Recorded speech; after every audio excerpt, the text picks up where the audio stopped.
I was born in Israel, 78. My parents came to Israel from France, so even being an Israeli, I was bilingual. So as I grew up in Israel, I had the understanding of like French culture, but also Israeli culture. And then I came here to the States 4 years ago. So that was like another culture to learn.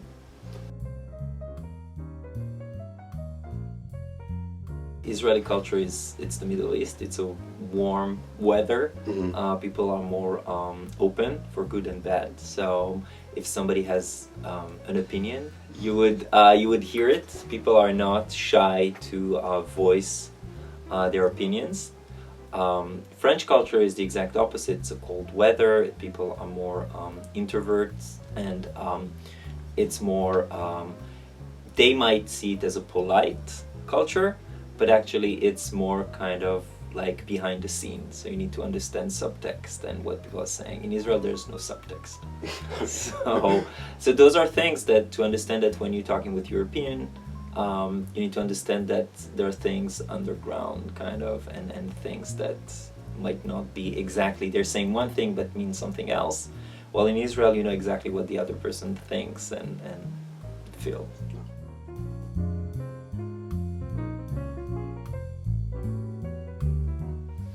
So United States in that manner is closer to the European one, but again it's a third different culture.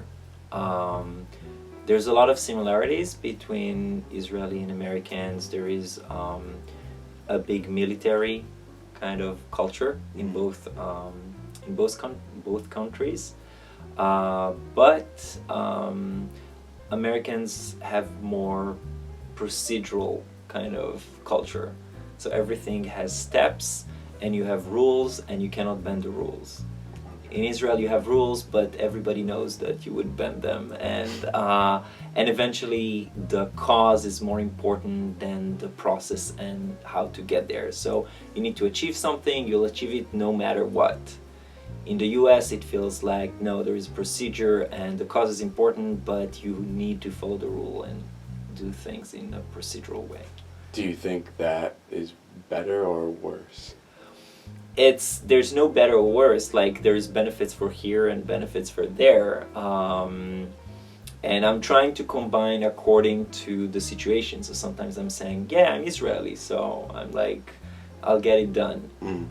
But sometimes I'm saying, well, the American culture is really helpful in understanding procedures, so we'll do it in this way. Being in either ways is not good. You need to like be flexible. So it depends for what purpose you want to use it. If there's an emergency and something needs to happen, it's better to get something done. And going through procedures and bureaucracy won't help you. But on the other hand, if you want something to be reliable, you need to go through procedure to make sure that it is. And messing everything and just, yeah, it will be okay, whatever, that won't help you. So, again, depending on the situation.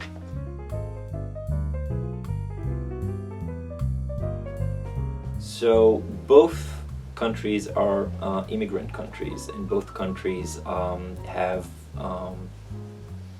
multicultural emphasis. So in that sense, you can see that there is a lot of tension between ethnicity, between races, and you see it in the media itself. But the US, in a way, depending which station, but in general there is a more inclusive approach, while in Israel there is a more polar approach of like, yes, there is this group, but we are this group, and that's our culture, and that's how we're doing. So in the media, the representation are usually going through a very polar kind of representation.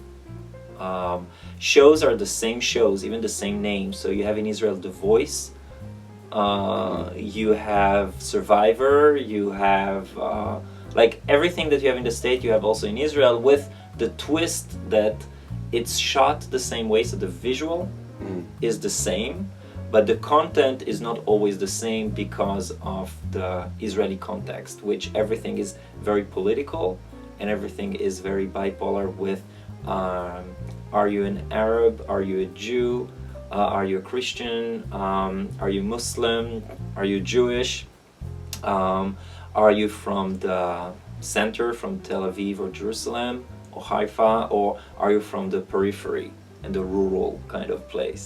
So there's those tension that you see it very, very strong, which in the US you see it a little bit less. There is racial and there is ethnic, but I feel that it's less.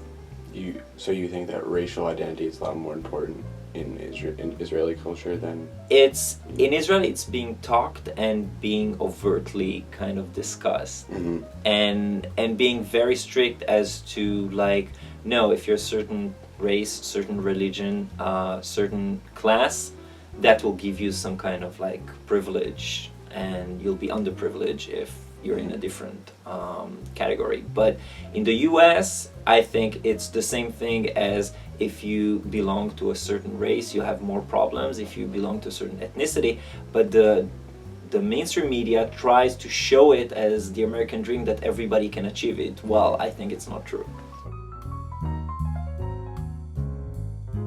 I think it's in my head mainly because I know I have an accent and I always feel that I'm not American and I don't really belong with my accent. And I know that I have I don't know if it's a European look or whatever, white Caucasian look.